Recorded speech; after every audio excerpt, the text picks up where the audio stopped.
अटक जेल के कैदी नंबर 804 इमरान अहमद खान न्याजी के जराइम की तफसील मुलाहिजा फरमाए। पहला जुर्म, जिस मुल्क की गरीब लाचार अवाम के हजारों लोग माहाना कैंसर से मर जाते थे, उस कौम को चंदा जमा कर करके 3 कैंसर अस्पताल बनाकर दिए जहां 70% लोगों का मुफ्त इलाज होता है। जुर्म नंबर 2, जब इसकी साबका अहलिया जमाइमा ने इसे कहा कि या मेरे साथ लंदन में ऐश की जिंदगी गुजारो या मुझे छोड़ दो, तो इसने पाकिस्तान को चुन लिया, बीवी को छोड़ दिया। यहां तक के लाखों पाउंड्स जो जमाइमा की दौलत से इसे मिलने थे वो ये कहकर ठुकरा दिए कि मुझे इन पैसों की कोई जरूरत नहीं। तीसरा जुर्म, 40 सालों से एक दूसरे को सियासी इक्तदार बांटने वाले सियासतदानों को अवाम के सामने इसने एक्सपोज कर दिया। बच्चे बच्चे को समझ आ गई कि ये लोग अवाम को बेवकूफ बनाकर बारियां लेते रहे और मुल्क को तबाह बर्बाद कर दिया। और जब इसे बार बार कहा गया कि तुम भी आओ इसी निजाम का हिस्सा बन जाओ, आओ तीसरी बारी लेते रहो, तो इसने खुलकर इनकार कर दिया कि इस मुल्क और कौम को लूटने वालों के साथ इत्तेहाद नहीं करूंगा।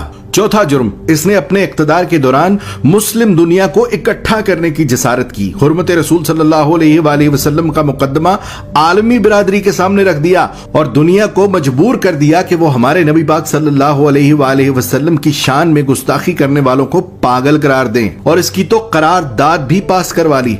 पांचवा जुर्म सुन लो, अपने इक्तदार के दौरान माल बनाने की बजाय गरीबों को 12-12 हजार रुपए देने शुरू कर दिए। हर खानदान को 10-10 लाख रुपए का मुफ्त इलाज करवाने के लिए सेहत कार्ड जारी कर दिए।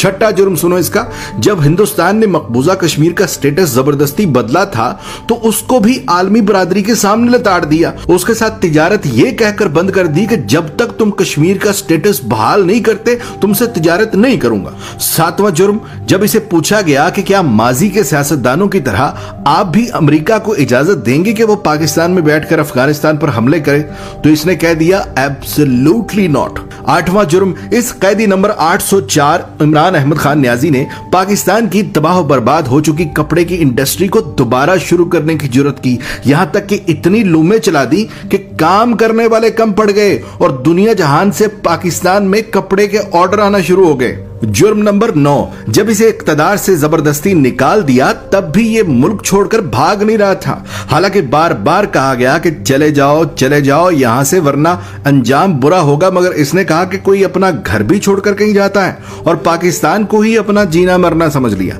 10वां जुर्म, जब इसे कहा गया कि बाकी सियासतदानों की तरह तुम भी मगरिब को जमीनी खुदा मान लो, जान छुड़ा लो और उनके आगे सर झुका लो, तो इसने न सिर्फ खुद इनकार कर दिया बल्कि अपनी कौम भी यही सिखाने लगा कि झुकना सिर्फ रब के आगे है, किसी इंसान के आगे नहीं झुकना। जुर्म नंबर 11, जहां नए सिनेमा घरों की जरूरत थी वहां इसने रहमतुल्लिल आलमीन एकेडमी बना दी।